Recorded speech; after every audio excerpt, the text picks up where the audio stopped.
Orphan Train Rider, One Boy's True Story, Chapter 6, Finding Homes for Orphans, Part 2. I will begin on page 37. Children who are physically or mentally handicapped or sickly were usually left behind. So were children who had repeatedly committed crimes. They too would have been difficult to place. And almost all of the children who made the trip were white. Midwest had been settled largely by white Europeans, mainly Germans, Scandinavians, English, and Irish. Most of the orphan train riders had those same backgrounds. The society knew that these children had the best chance of being chosen. An advertisement in the Tecumseh, Nebraska newspaper in 1893 announcing that an orphan train was coming to town listed children whom Brace felt would find homes.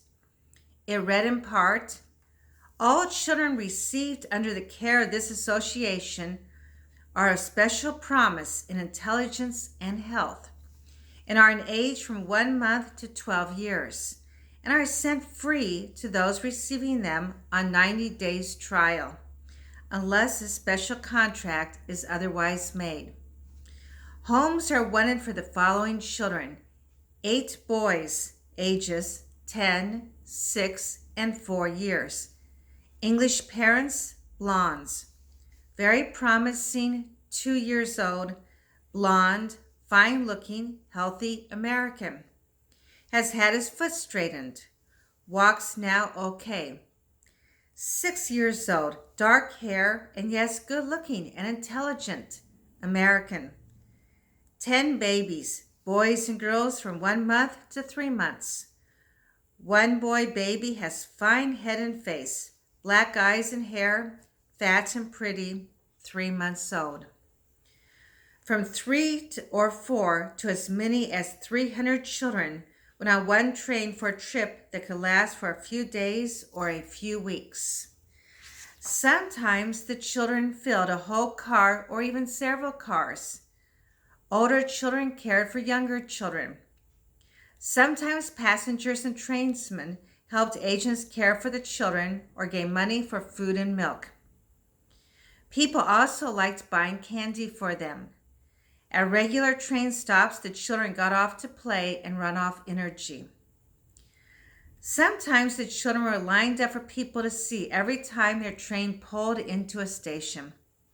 Those not selected by townspeople got back on the train and went to the next one. But usually a company of children traveled to a specific place, and children were not chosen along the way. The success of Brace's orphan trains inspired several other groups to begin their own trains. Aside from the Children's Aid Society, the Foundling Hospital in New York City sent the largest number of children west. Foundling meant an infant with unknown parents. The Foundling was started in 1869 by Sister Irene of the Sisters of Charity to help New York City's unwanted infants and small children. The day it opened, an infant was abandoned on the front stoop. Others soon followed, and Sister Irene put a wicker cradle in the entrance so babies could be left in a safe place.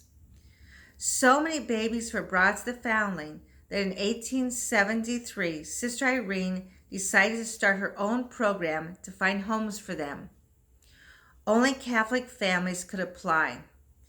They sent the tiny children west on what were sometimes called baby trains. The new parents waited at the depot to claim their assigned child, who would arrive wearing a tag with the family's name on it. One newspaper writer covering the story of a baby train's arrival interviewed a new father who said, "Beats the Stork Old Hollow. We asked for a boy of 18 months with brown hair and blue eyes, and the bill was filled to the last specification. The young rascal even has my name tacked on to him." And that concludes Chapter 6 of Orphan Train Rider.